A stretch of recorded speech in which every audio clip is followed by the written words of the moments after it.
Hello everyone, कैसे हैं आप सब और तैयारी कैसी चल रही है? पीछे जो दिख रहा है इसकी भी बात करेंगे। ये ना केवल ऑफिस करने वालों या डेली शेड्यूल जिनके पास होता है उनके लिए, बल्कि स्टूडेंट्स के लिए भी बहुत जरूरी है। सपना हमारा एग्जाम निकालना है और जिस हिसाब से अभी बैक टू बैक एग्जाम्स है, पीटी मेंस, एएओ का भी अब आ गया है, ऑडिटर है, सीडीपीओ है, 67, 68, 69 कुछ लोग होते हैं जो पीटी के अंदर मास्टर ब्लास्टर होते हैं और मेंस के अंदर दिक्कत होती है। फिर उसके बाद प्रीलिम्स देना है, फिर मेंस देना है, फिर प्रीलिम्स देना है, फिर मेंस देना है। मतलब आपके साथ क्या हो वो तो आयोग को पता नहीं, आयोग को अपने कैलेंडर को ठीक करना है। तो चलिए, अब जो हमारे सामने है उसको भी हम एक अपॉर्चुनिटी के रूप में देखेंगे। इसलिए देखना है क्योंकि विद इन ए ईयर अगर अभी हम लोगों ने बेहतर तरीके से प्लान किया, 1 महीने के बाद हम जहां हैं वहां नहीं होंगे, हम वहां होंगे जहां हम चाहते हैं।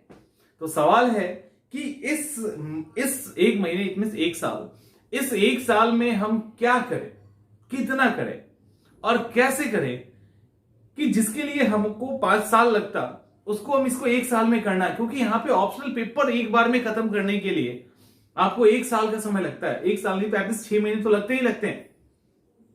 उसके बाद जीएस का पेपर है, उसके बाद फिर आगे एग्जाम की तैयारी करते। तो एक सीक्वेंस होता था, एक गैप होता था। यहां पे कुछ नहीं है। ऐसी स्थिति में यदि अनप्लान्ड होके हम एग्जाम की तैयारी करेंगे तब तो मुश्किल है। सब कुछ, सारा विजन क्लियर होना चाहिए, सारे विजन क्लियर होने चाहिए। और ये बहुत महंगा नहीं है। ये मैंने इसको इसलिए मैंने खुद बनाया है इसको, मैंने मंगवाया नहीं है। एक आता भी है प्रॉपर नोटिस बोर्ड। तो वो नोटिस बोर्ड स्टूडेंट्स के लिए महंगा भी हो सकता है, अवेलेबल नहीं भी हो सकता है। ये जस्ट थर्मोकॉल है, इसके ऊपर एक रंगीन पेज चिपका दिया गया है आपको बताने के लिए। और ये होना चाहिए। अब आप कहोगे कि दीवार गंदा नहीं कर सकते हैं, इस पेपर्स पे काम करने के लिए मैंने पहले से ही बताया है।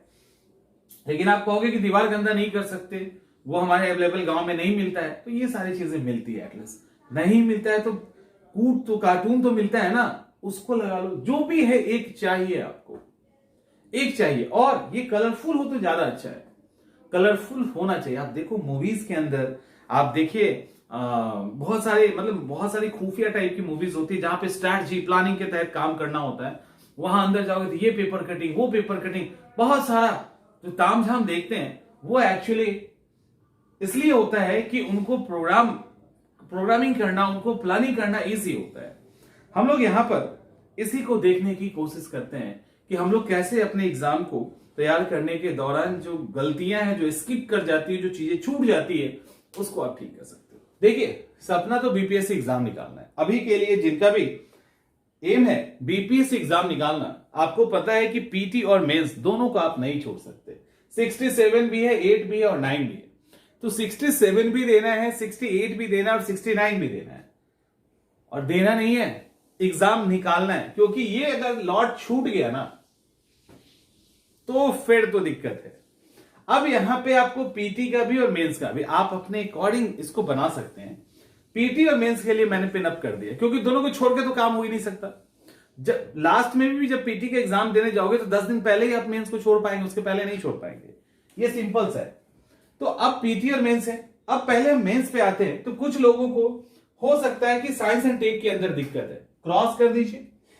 डीआई के अंदर दिक्कत है, क्रॉस कीजिए। इकोनॉमिक्स के अंदर दिक्कत है, क्रॉस कीजिए। आप देखिए इसको, आपको रोज लगेगा अच्छा मेंस के अंदर मुझे science and tech, DI, economics, कोई आंसर राइटिंग हो सकता है, किसी का हिस्ट्री हो सकता है, किसी का ज्योग्राफी हो सकता है, जहां पे भी जिसकी दिक्कत है आप उसको इस तरह से पिनअप कर लिए। ये तो मैंने एक छोटा सा एग्जाम्पल के तौर पर सेट किया है। इसके अंदर और भी छोटे छोटे क्लिप, छोटे छोटे कटिंग्स आएंगे। और पीटी की बात करें तो किसी का एंशिएंट हिस्ट्री कमजोर हो सकता है, किसी का करंट अफेयर्स कमजोर हो सकता है। अब यहां पे साइंस एंड टेक के अंदर छोटे छोटे आप और पेज डालोगे कि साइंस एंड टेक के अंदर ये वाला पर्टिकुलर पोर्शन हमको ज्यादा नुकसान कर रहा है या ज्यादा हमसे नहीं सॉल्व हो पा रहा है। डीआई के अंदर हम काम नहीं कर पा रहे हैं, तो डीआई के अंदर हम कैसे काम करें। अब यहां पे आप डेट वाइज लिख दो कि 18 तारीख को इस पे काम करना है, 19 को करना है, 20 को करना है, 21 को करना है, 22 को करना है। एक सवाल अब आप कर रहे हैं कि नहीं, उसको कीजिए, टिक मारिए, कीजिए, टिक मारिए। जिस दिन नहीं किया उस दिन क्रॉस कीजिए।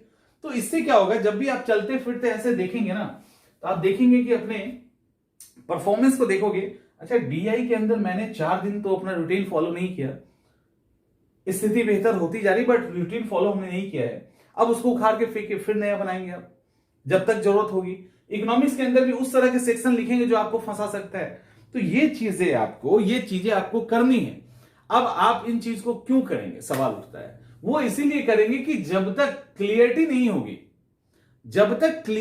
होगी ना, तब तक सक्सेस नहीं मिलने वाला है। इस बार सक्सेस को अगर सिर्फ आप प्रीलिम्स से जोड़ रहे हैं तो बात अलग है, लेकिन अगर सक्सेस को आप प्रीलिम्स के साथ साथ मेंस में के साथ फाइनल रिजल्ट में जोड़ रहे हैं, तब आपको इस तरह की चीजें करनी है।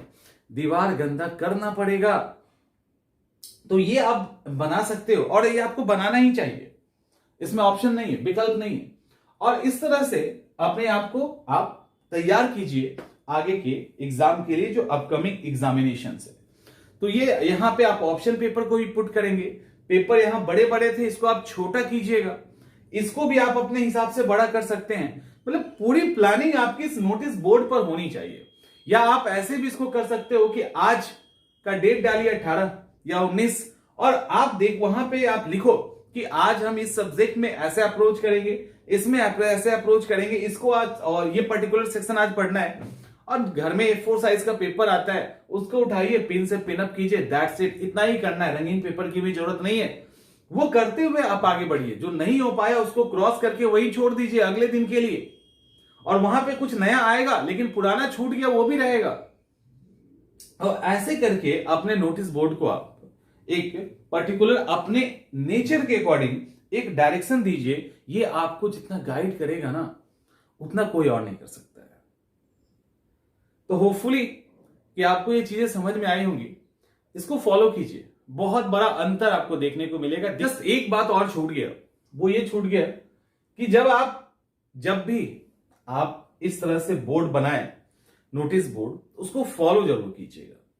ये सिर्फ बनाने के लिए नहीं है, यहां पे एक काम आप और कर सकते हैं जो इसका फायदा ले सकते हैं। मैंने कई बार A4 साइज पेपर पे एक साइड फैक्ट्स लिख के आपको याद करने के लिए बोला है, कई बार बोला है। आप इस नोटिस बोर्ड का यूज कर सकते हो। आप फैक्ट्स लिखिए, उसको पिनअप करिए, घूमते फिरते कभी इधर और कभी इधर जब भी जाओ तो एक झलक ऐसे देख लो। अच्छा ठीक है, हो गई। करंट अफेयर्स फैक्ट्स आप डालिए, एक बार इधर और एक बार इधर, ऐसे करके देख लीजिए। और जो याद हो गया ना, वहां पे बगल में मार्कर भी रख दो, यहाँ पे मार्कर के लिए भी रख दीजिए, उसको मार्क कर दीजिए, खत्म, उसकी कहानी खत्म हो गई, वो आपको याद हो गया। ठीक है, और याद हो गया तो जो याद होता जाए, खत्म होता जाए, जैसे ही पेज समाप्त हो दूसरा लगाइए, जैसे ही पेज समाप्त हो दूसरा लगाइए। आंसर राइटिंग में जहां दिक्कत है उसको पुट कीजिए। ऐसे करके आपको आगे करना है। ये बहुत इफेक्टिव फॉर्मूला है, आप इसको ट्राई कीजिए।